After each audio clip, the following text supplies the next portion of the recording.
al empleo, al desarrollo económico, a la sostenibilidad, a las energías alternativas, a las experiencias internacionales, la Mancomunidad del Sureste de Gran Canaria organiza el 9º Seminario Internacional de Comarcas Sostenibles, día 9 y 10 de abril, Centro Cívico de Carrizal, Ingenio.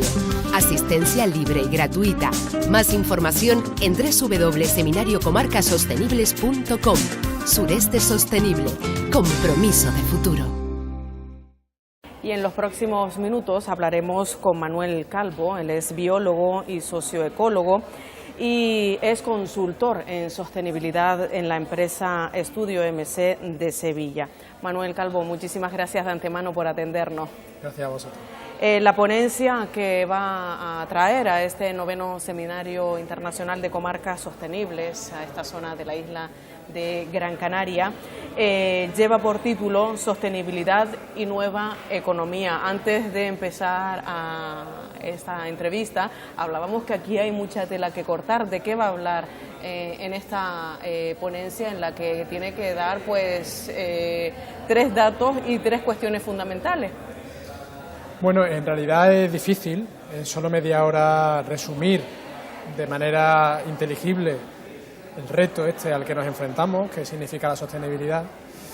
Pero bueno, yo creo que hay una serie de ideas básicas que se pueden transmitir de cómo nuestro modelo socioeconómico puede transitar hacia una situación donde la sostenibilidad sea un fin. En los últimos tiempos de bonanza, pues nos hemos dedicado, como se suele decir, a vivir bien y nos hemos olvidado de los recursos naturales y por eso volvemos a ellos ahora. Bueno, en realidad nunca nos hemos escapado de los recursos naturales. Esa es una constatación empírica que determinó la ecología hace muchísimos años.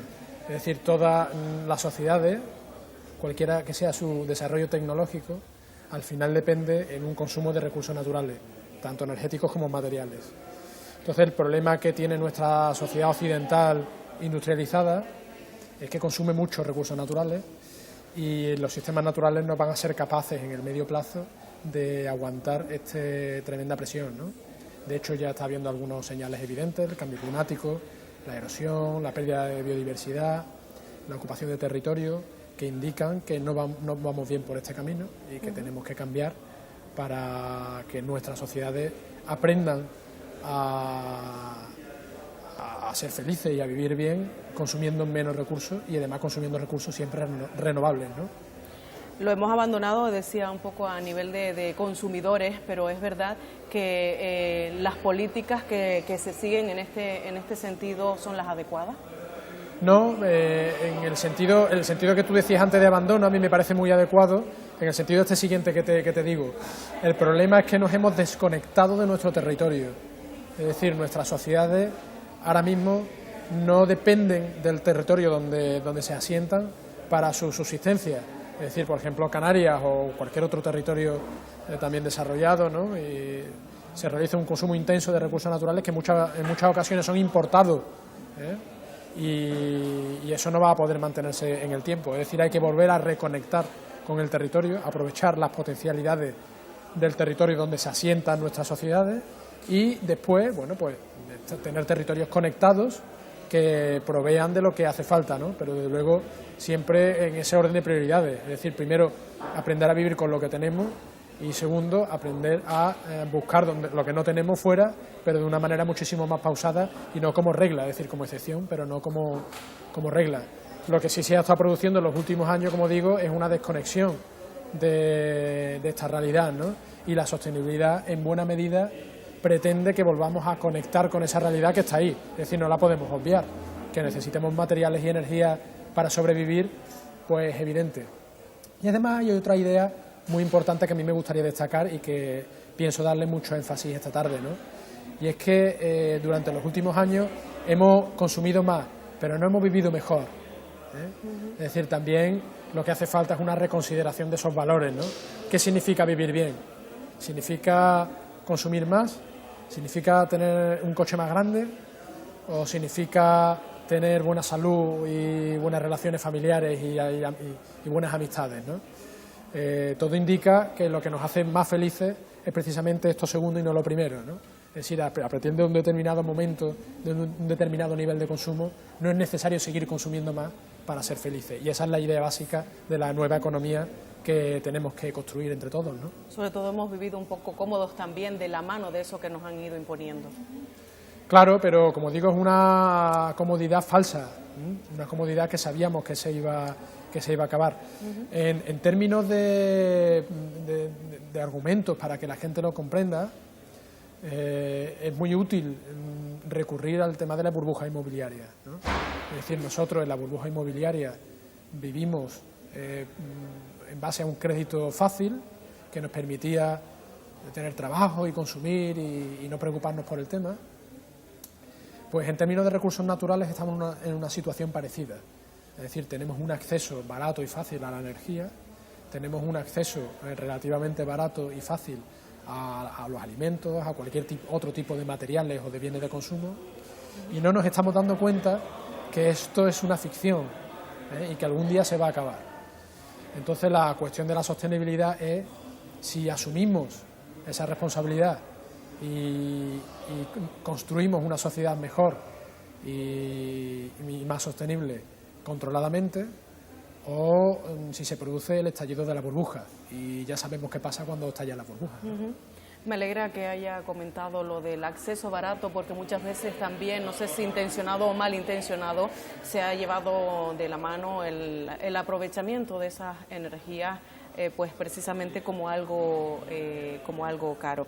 Pues muchísimas gracias por atendernos, por explicarnos de lo que va a hablar y sobre todo por facilitarnos el entendimiento de que la sostenibilidad y una nueva economía es posible. Muy bien, muchas gracias a vosotros. Y paso a presentarles al segundo ponente de la tarde, es Manuel Calvo, es biólogo y socioecólogo, consultor ambiental y en sostenibilidad en la empresa Estudio MC. Va a dar una charla con el título Sostenibilidad y Nueva Economía. Lo van a comprobar enseguida, un excelente comunicador. Es también autor de varias publicaciones relacionadas con la evaluación ambiental estratégica, la sostenibilidad, la huella ecológica, el desarrollo energético, el urbanismo y la movilidad sostenible. Don Manuel Calvo. Bueno, muchas gracias. Buenas tardes a todos y a todas. Primero agradecer a la organización que haya tenido la amabilidad de contar conmigo, puesto que entonces piensa que tengo cosas interesantes que decir. Espero que dentro de media hora ustedes piensen lo mismo, ¿no? Mi intervención es un poco diferente a las de esta mañana y a la que acabamos de escuchar. No porque no trate de sostenibilidad, sino porque lo que propone precisamente es cómo llevar a cabo ese cambio de mentalidad que Jorge ahora mismo estaba reivindicando. Es decir, cómo hacemos para que nuestra sociedad, nuestro sistema socioeconómico, en definitiva, sea sostenible o viable en el futuro. Cómo organizamos nuestra economía. El título de la charla, que no he puesto yo, por cierto, me sugiere, sin embargo, dos cuestiones muy importantes. ¿Por qué? Porque se compone de dos partes muy claras, ¿no? Por un lado, ¿qué es la sostenibilidad? Y por otro lado, ¿cómo tenemos que organizar esta nueva economía que tenemos que crear prácticamente de la nada para que efectivamente sea sostenible? Y entonces lo que voy a hacer durante la media hora que tengo es contar cuál es mi opinión sobre qué es la sostenibilidad y también cómo podemos organizar, como digo, este sistema económico. ¿Qué es la sostenibilidad? ¿Dónde está? Porque, claro, todos hablamos de sostenibilidad. El título del seminario internacional en el que estamos va sobre la sostenibilidad, incluye el término sostenibilidad. Sin embargo, me gustaría hacer algunas reflexiones sobre qué es la sostenibilidad y, más importante, ¿dónde está? Es decir, si nosotros introdujéramos todos los aspectos tecnológicos que hemos estado viendo durante la mañana y durante la tarde, ¿conseguiríamos ser sostenibles? ¿Sería eso suficiente? Imaginaros que de la noche a la mañana todo nuestro parque móvil, es decir, los coches que utilizamos todos los días, se hicieran eléctricos. Cosa imposible, por cierto. Pero ¿qué pasaría si ocurriera eso? ¿Sería suficiente eso para alcanzar la sostenibilidad? ¿Sería suficiente cambiar toda nuestra iluminación por iluminación de ahorro energético? Voy a intentar dar respuesta a estas preguntas. ¿Qué es la sostenibilidad? ¿Dónde está? Esa figura muestra un efecto óptico. Es decir, ese círculo rojo central es del mismo tamaño que ese círculo rojo central. Sin embargo, no se ven del mismo tamaño. Se ven de tamaño diferente, porque es una ilusión óptica. Esa figura que tenéis ahí es todavía más impresionante, puesto que esas líneas horizontales son paralelas. Sin embargo, no se ven paralelas, porque es una ilusión óptica. Y el problema que tenemos con la sostenibilidad es que todos los días estamos en una ilusión. Vivimos en un mundo donde el acceso a la energía y a los materiales es barato y fácil. Y eso va a cambiar. Porque de pronto nos vamos a dar cuenta de cuál es la realidad. Nos vamos a dar cuenta que esas líneas que nosotros no veíamos paralelas son paralelas. Sin embargo, tenemos actualmente señales que nos están advirtiendo de dónde estamos. Normalmente ocurre cuando aumentamos la perspectiva, cuando aumentamos el enfoque de la visión, de esa observación que nosotros estamos haciendo. Es decir, estamos todo el día metidos en nuestras vidas, alguien nos propone soluciones sobre temas de sostenibilidad y, sin embargo, no les damos crédito. No les damos crédito porque somos incapaces de aumentar el foco. Fijaros que eso es una foto de Holanda. Es una foto hecha desde un avión, medio insostenible de transporte, donde los haya, por cierto. En un viaje que hice hace unos 3 meses, en el que quedé absolutamente alucinado por los desarrollos en temas de movilidad que tienen los holandeses en relación a la utilización de la bicicleta y sobre todo su conjunción con el transporte público, y sin embargo cuando me monto en el avión de vuelta veo eso. Y digo, nos queda mucho camino por recorrer. Esos son invernaderos. El compañero de esta mañana además nos ha puesto sobre la mesa la capacidad que tienen los invernaderos los buenos invernaderos de ahorrar agua y también de ahorrar energía. Pero, sin embargo, la producción actual en invernaderos es esa realidad. Es una realidad en la que los invernaderos se calefactan y se iluminan para producir vegetales o flores que nosotros utilizamos a demanda. Porque el problema no es si producir o no tomates en invernadero de manera eficiente. El problema es que queremos tomates todos los días del año disponibles. Y tenemos que empezar a pensar que posiblemente en invierno lo más sostenible es no comer tomate. Por supuesto, los que se produzcan y se coman en verano, que se hagan de manera eficiente. Pero quizá el problema es de modelo, es de profundo. No podemos seguir comiendo tomate en invierno. Para saber dónde está la sostenibilidad, os propongo una opción: medirla. Porque la única manera de demostrar que esas líneas paralelas son realmente paralelas es medirlas, es medir la distancia que hay entre una y otra. O la única manera de medir o de darse cuenta de que esos círculos rojos eran del mismo diámetro es medir el diámetro. Vamos a intentar medir la sostenibilidad. Efectivamente, hay algunas herramientas que podemos utilizar. Vamos a utilizar una que yo llevo utilizando desde finales de los 90 en España y en varios territorios de España, de comunidades autónomas, que es la huella ecológica. La huella ecológica es un indicador de sostenibilidad que mide el impacto ambiental de los consumos de la población que vive en un determinado territorio. Es decir, es una medida del impacto ambiental de nuestro modo de vida. La metodología es muy sencilla. Se trata de hacer una contabilidad física de los recursos materiales y energéticos que consume una determinada población y transformarla, esos consumos en cada unidad de referencia, transformarla en una unidad de territorio productivo necesario para producir esas necesidades. Me explico. Si yo me como a lo largo del año unos 50 kilos de patata, voy a necesitar un territorio de cultivo de patatas destinado a producir esas patatas. Luego, entonces, esa demanda anual mía de patatas, que puede ser, por ejemplo, de 50 kilos, como digo, puede ser convertida en un territorio productivo disponible de cultivo de patatas que está dedicado a producir las patatas que yo me como. ¿Se entiende, no? Es decir, yo puedo transformar todos mis requerimientos de materiales y de energía en unidades de territorio productivo. Y al final lo que obtengo es una unidad, en este caso la hectárea, de requerimiento de territorio productivo que cada uno de nosotros necesitamos a lo largo del año.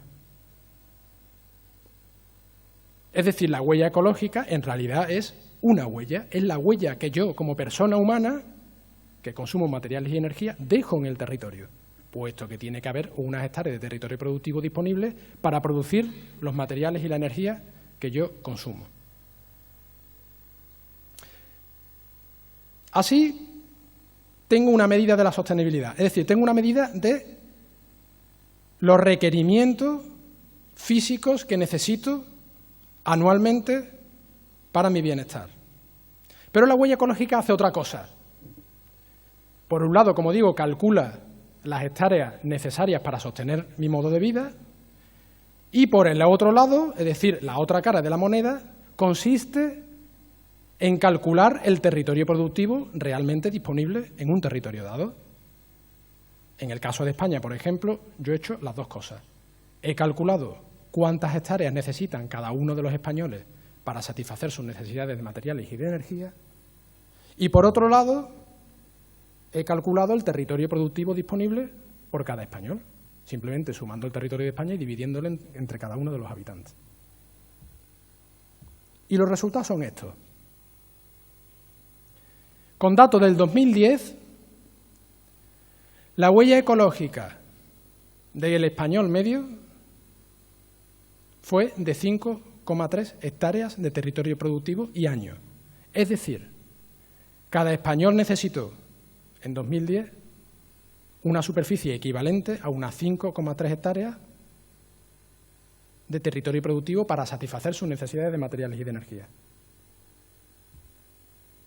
Sin embargo, solo tenemos una biocapacidad de 1,8. Si yo sumo el territorio productivo disponible en España y lo divido entre cada uno de los habitantes, esa es la cifra que me sale. Luego, si consumo 5,3 y tengo 1,8, estamos 3 veces por encima de nuestro presupuesto. ¿Qué quiere decir esto? Pues que para que nuestros consumos fueran sostenibles, necesitaríamos 3 Españas, 2 de ellas vacías. Es más, si cada habitante del mundo consumiera como el español medio, se necesitarían 3 planetas, 2 de ellos vacíos. Ya sabemos qué es la sostenibilidad y ya sabemos dónde está.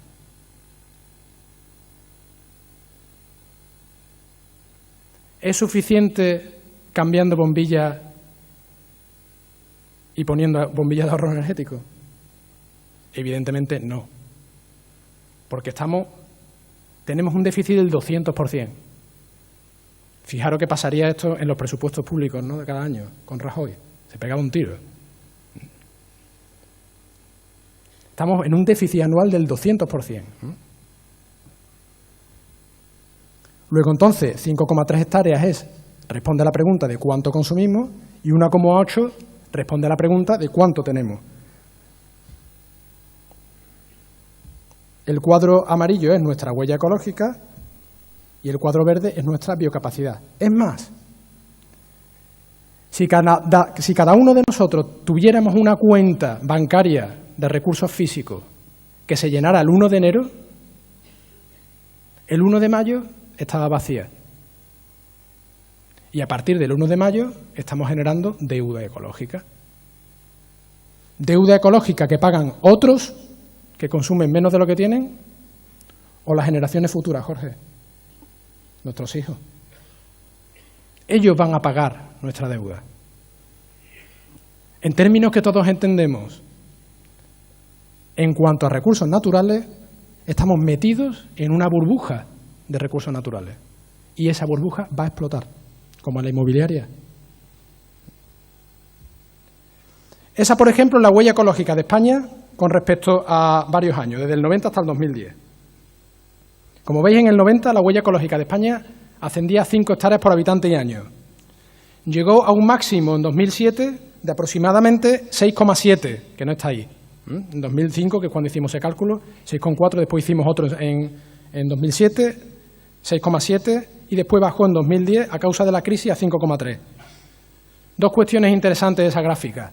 La primera, la mayor parte de la huella energética de huella ecológica proviene de huella energética, es decir, proveniente de nuestro consumo energético. Y la segunda cuestión, importantísima, y que me conecta con la segunda parte de la charla.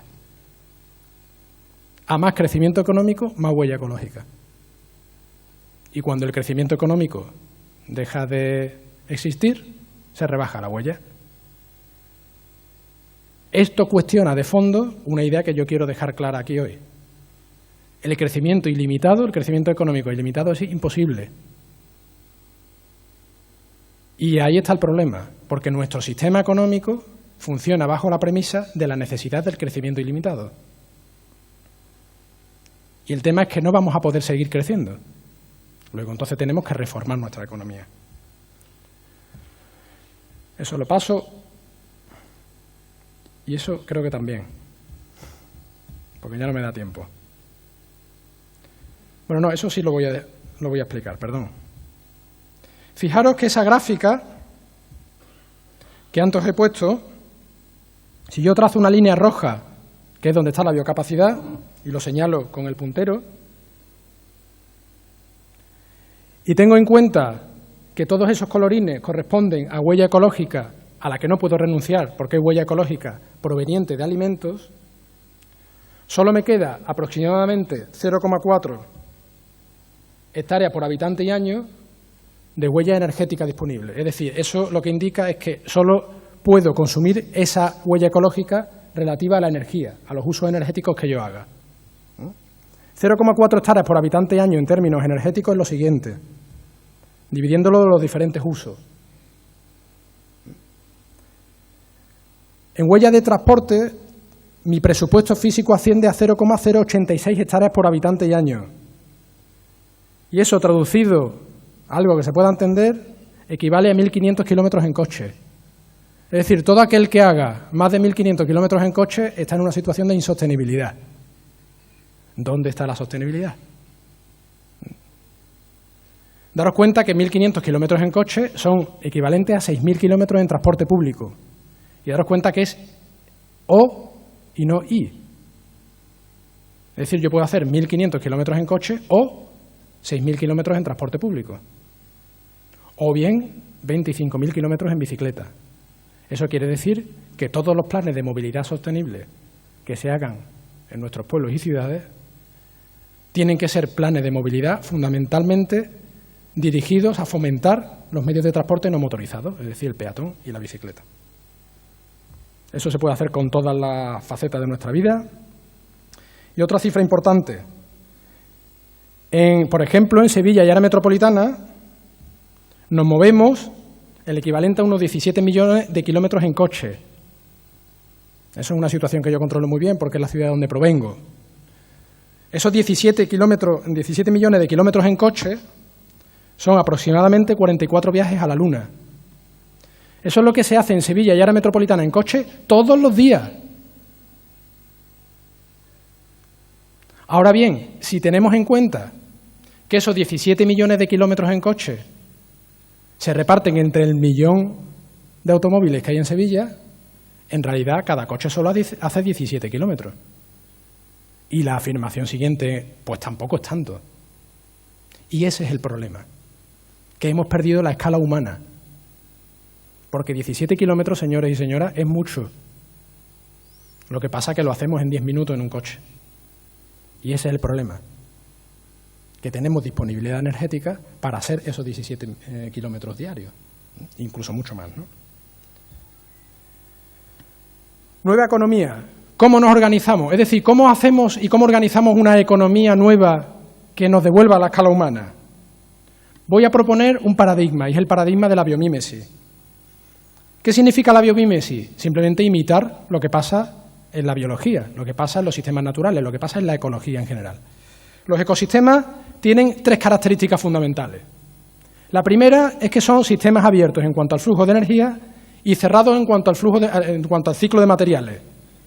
Es decir, todo lo que sea cerrar el ciclo de los materiales y vivir del sol es funcionar como lo hacen los sistemas naturales y, por tanto, es ser sostenible, puesto que los sistemas naturales llevan millones de años viviendo así. ¿Por qué no imitarlos?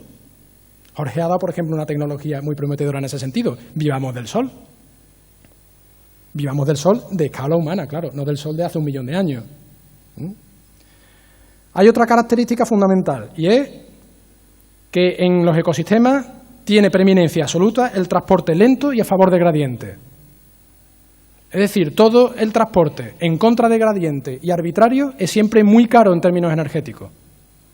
De ese modo no podemos seguir organizando nuestras ciudades maximizando las distancias, sino creando cercanía. Y ese es el debate actual más candente en el urbanismo. ¿Cómo planificamos ciudades en las que todo esté más cerca? Tercera característica. Los ecosistemas tienen capacidad de autorregulación mediante circuitos de retroacción negativa. Es decir, siempre hay un circuito de retroacción negativa que equilibra el sistema. Es decir, si un factor A incide positivamente en un factor B, y ese factor B tiene que incidir negativamente en el factor A para que entre en regulación. Eso es como un sistema de predador-presa. Es decir, mientras más gacelas hay en un ecosistema, más leones hay. Pero mientras más leones hay, menos gacelas hay, porque se comen a las gacelas, ¿cierto? Luego, entonces, eso lo que produce al final es un equilibrio entre las poblaciones de leones y de gacelas. Es como un termostato. Los ecosistemas siempre se regulan de esa manera. Y daros cuenta que nuestra economía funciona de un modo completamente contrario, puesto que en vez de un signo negativo ahí, lo que tiene es un signo positivo. De manera que mientras más produzco, más consumo, y mientras más consumo, más produzco. Es un circuito de retroacción positiva y no negativa, puesto que está siempre abocado al máximo crecimiento, y eso no es sostenible, eso ya lo sabemos.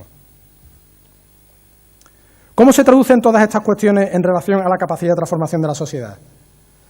Pues tiene varios nombres, y además lo podéis buscar en Internet.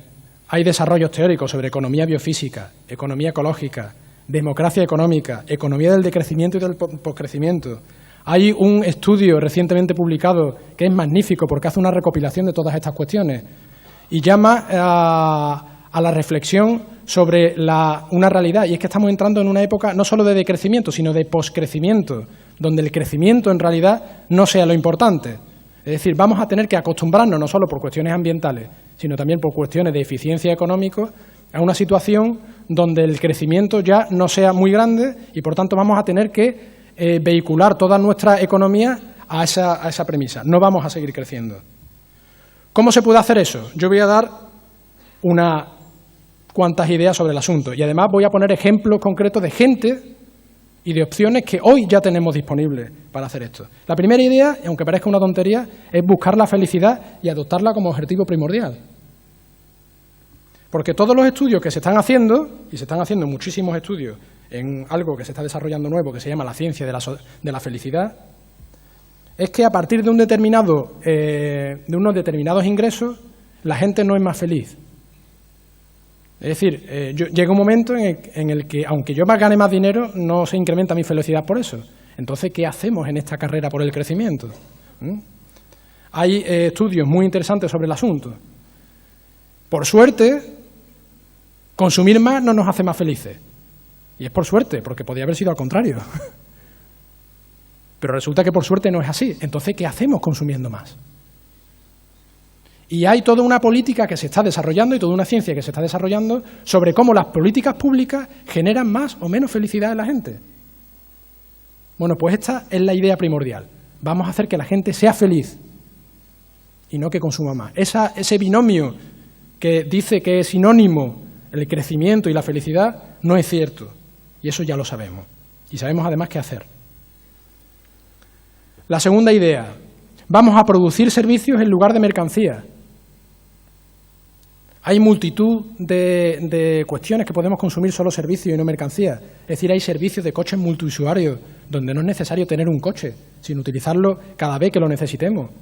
Hay incluso servicios que te proveen de una vivienda que no es tuya en propiedad, sino que entras como en una especie de cooperativa donde lo tuyo o lo que te alquilan es el valor de uso y no el valor de la propiedad.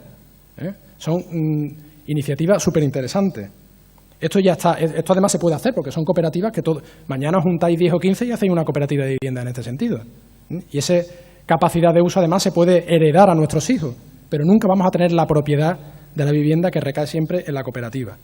Es decir, estamos aprovechando el servicio de la vivienda sin tener que poseerla. La tercera idea, y no abundaré más en esto, es reconvertir nuestro sistema primario en términos de agroecología. Después tendremos una charla muy interesante sobre este asunto que os invito a que no os perdáis. La cuarta idea es retornar a los flujos locales y cortos.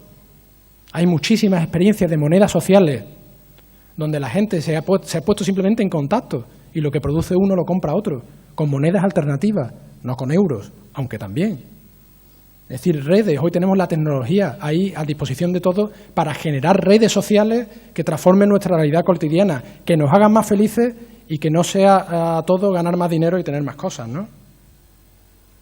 La quinta idea, importantísima, es desterrar la idea del crecimiento. Y sobre todo democratizar la producción. Y aquí me paro un poco más. ¿Por qué tiene que crecer la economía? Cuando uno rasca un poco se da cuenta que la economía tiene que crecer porque tenemos que devolver deuda. Eso de que la economía tiene que crecer porque si no, no crea empleo, no es cierto. Eso es solo una herramienta. El fin último es que la economía tiene que crecer porque tiene que devolver las deudas. Y tiene que devolver las deudas a un sistema financiero que es de verdad el que manda. Por tanto, la sostenibilidad requiere que volvamos a la economía productiva y que el sistema financiero vuelva a estar al servicio de esa economía. Hay iniciativas muy interesantes, como las que tenéis ahí, os traigo dos, que es COP57 y FIARE, que son bancas públicas y sociales, donde la gente deposita sus ahorros y estos ahorros se utilizan en financiar proyectos interesantes de economía real y cooperativo. Y os voy a dar un dato. Yo ahora mismo formo parte del consejo de sección de COP57, que es una cooperativa de crédito. El problema que tenemos ahora mismo en COP57 es que tenemos 14 millones de euros en depósitos y tenemos prestados solo 10. Es decir, que estamos deseando que la gente venga a presentarnos proyectos para prestar dinero, que es justamente lo contrario de lo que sucede en el sistema financiero tradicional. Vamos a aprovechar estas cosas, vamos a generar instrumentos para canalizar el ahorro de la gente para la gente y no para que unos pocos se lleven gran parte del pastel.